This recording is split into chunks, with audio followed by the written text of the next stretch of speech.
A low car payment can be low for a very simple reason. The loan stretched the car across too many future months. That is the trap. The payment looks manageable today, but the promise behind that payment may quietly take control of your next 5, 6, or 7 years. So the real question is not only can I make this payment, the better question is, what does this payment make me promise? Because some people do not get trapped by buying a car. They get trapped by buying a payment. And that payment can decide what happens to their emergency fund, their investing habit, their ability to move, their ability to repair the car, and their ability to escape the loan if life changes. Welcome to Grow with Tony. Simple money lessons for education only, not financial advice. Before we go any further, let me be clear about something. This is not an anti-car video. For many people, a reliable car is not a luxury. It is how they get to work. It is how they take care of family. It is how they live a normal life in a place where transportation is not optional. So, the mistake is not owning a car. The mistake is letting the monthly payment become the only number that matters. That is where the car payment trap starts. The monthly payment feels safe because it is simple. You can look at your paycheck, look at your bills, and say, this payment fits. That feels responsible. And sometimes it is. But the payment is only one piece of the deal. It does not show you the full purchase price. It does not show you the total interest. It does not show you how long the loan will follow you. It does not show you what happens if insurance gets more expensive, the car needs repairs, your income changes, or you need to sell the car earlier than planned. The monthly payment is the most comfortable number in the room. That is why it gets so much attention. But comfort is not the same thing as affordability. When a buyer starts with the question, how low can you make the payment, the entire conversation changes. Now, the goal is not necessarily to make the car cheaper. The goal is to make the monthly pain smaller. And one of the easiest ways to make the monthly pain smaller is to stretch the loan. Instead of paying for the car over 4 or 5 years, the loan gets pushed towards 6 or 7 years. The payment drops. The deal feels easier. The buyer relaxes. But the car did not become cheaper. The promise became longer. That is the part people miss. In Q4 2025, Experian reported that the average new car loan term was 68.94 months, and the average used car loan term was 67.68 months. That is close to 6 years, and this is not some rare corner of the market. In that same Q4 2025 data, Experian reported that most new and used car loans had terms longer than 5 years. For new car loans, 31.78% had terms of 73 months or more. For used car loans, 29.71% had terms of 73 months or more. So when someone says a 7-year car loan, that is not just a strange internet example. It is close enough to normal that ordinary people can walk into it without realizing how big the promise has become. This is why the trap is so dangerous. It does not feel reckless at the moment of purchase. It feels like a practical adjustment. The car is expensive, so the payment gets lowered. The payment is still high, so the term gets stretched. The term is long, but the buyer tells themselves, at least I can handle the monthly number. And that one sentence can hide the whole problem. The Consumer Financial Protection Bureau gives a simple warning that every car buyer should understand. A lower monthly payment does not necessarily mean a lower interest rate. It might just mean you are paying for a longer time. That one idea is the heart of this video. Lower payment does not automatically mean better deal. Sometimes it means longer commitment. Sometimes it means more total interest. Sometimes it means the car has to stay in your life long after the excitement of buying it is gone. Here is a simple example. This is not a quote from a lender, and it is not advice. It is just loan math. Imagine financing $35,000 at a hypothetical 7% APR. Over 48 months, the payment is about $838 a month, and the total interest is about $5,230. Over 84 months, the payment drops to about $528 a month. That feels much easier. But the total interest becomes about $9,372. So the longer loan lowers the payment by about $310 a month, but it adds about $4,143 of interest and keeps the loan alive for 3 extra years. That is the part the monthly payment does not show you. The smaller number today can be buying a longer tail tomorrow. That is not just math. That is life design. Because a car payment does not live alone. It lives next to rent or mortgage payments. It lives next to groceries. It lives next to insurance. It lives next to repairs. It lives next to your emergency fund. It lives next to your retirement contributions. It lives next to the unexpected bill that always seems to show up at the worst possible time. In Q4 2025, Experian's Auto Trends Summary reported an average new vehicle monthly payment of $767 and an average used vehicle monthly payment of $537. Those are averages, not rules for every buyer, but they show the size of the decision. A car payment is not a small subscription you forget about. It can be one of the largest fixed promises in a household budget, and if the buyer only asks whether that payment fits this month, they may miss what it does to every other month. This is where I think people get trapped, not because they are foolish, because the payment gives them emotional relief. I get why that relief feels good. When a big purchase feels stressful, a lower monthly number feels like someone turned down the volume. But sometimes the volume did not go down. It just moved into the future. That is why a car can look affordable at the dealership and still make the household fragile later. You can be current on the payment and still be stuck. That sentence matters. Being current means you are not behind. Being free means you have options. Those are different things. If the car needs a major repair, insurance rises, income changes, or you need a different vehicle, the loan does not redesign itself around your life. The payment keeps showing up, and if the car is worth less than what you owe, the exit becomes even harder. That is negative equity.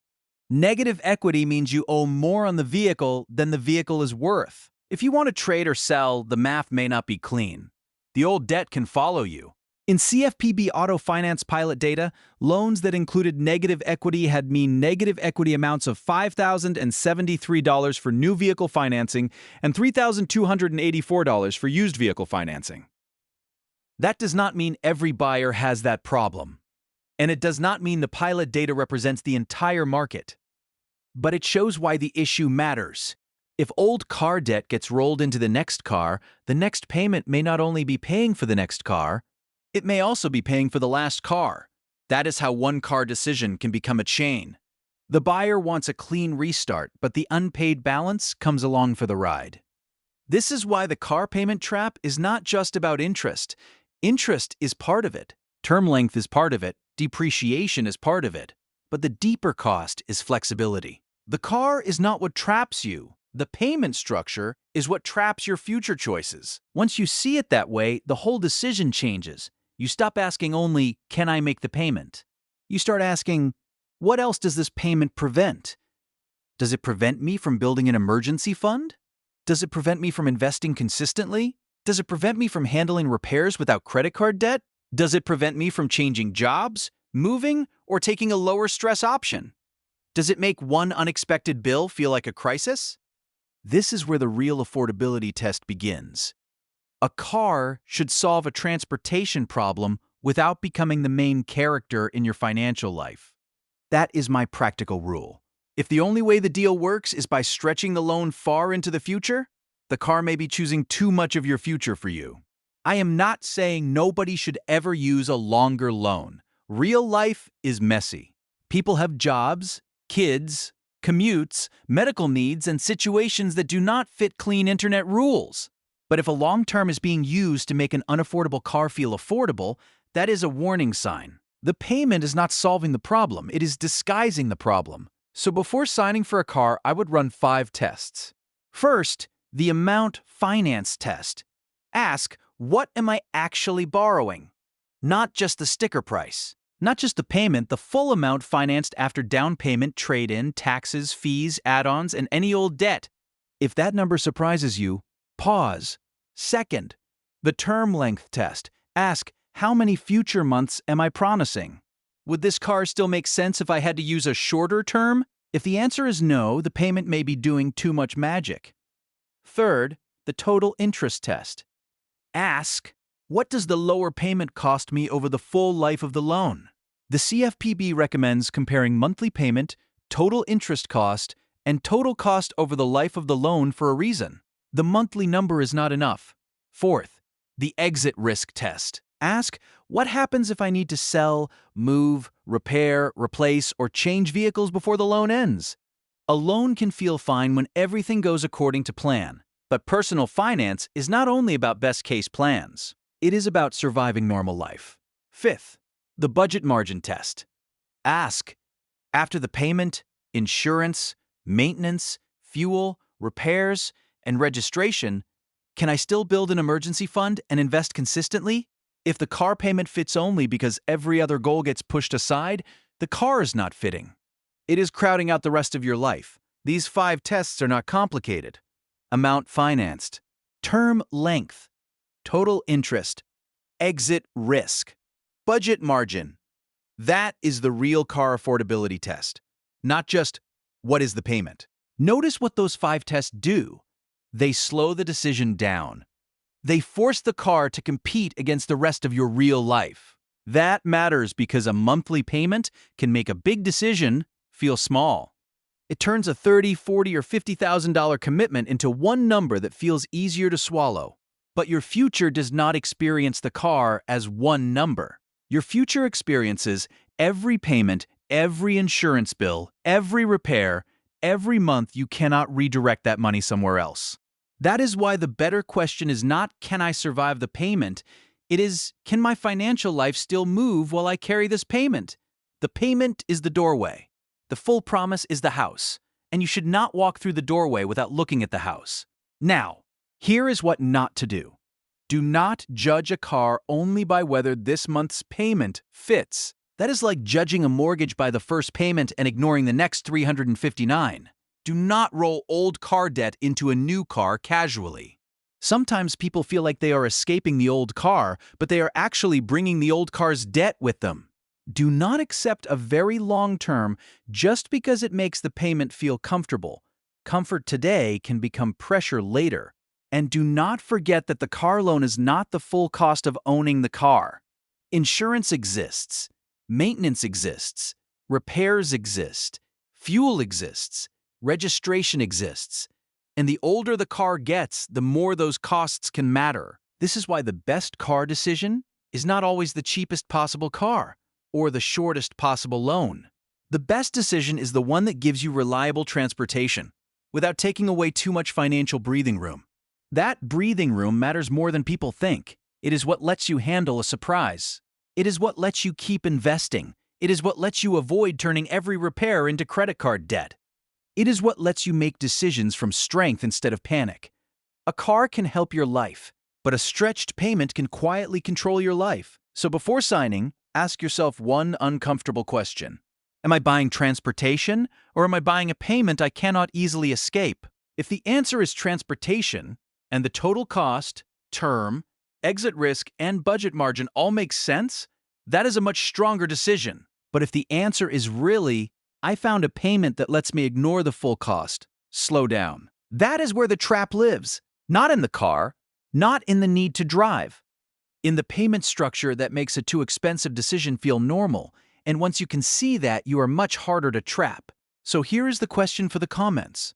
What is the line where a car payment stops being transportation and starts becoming too much car? Is it a maximum monthly payment, a maximum loan term, a percentage of income, or something else? And if this helped you look at car payments more clearly, subscribe for more practical money lessons. Keep learning, keep growing your wealth, and I will see you in the next one.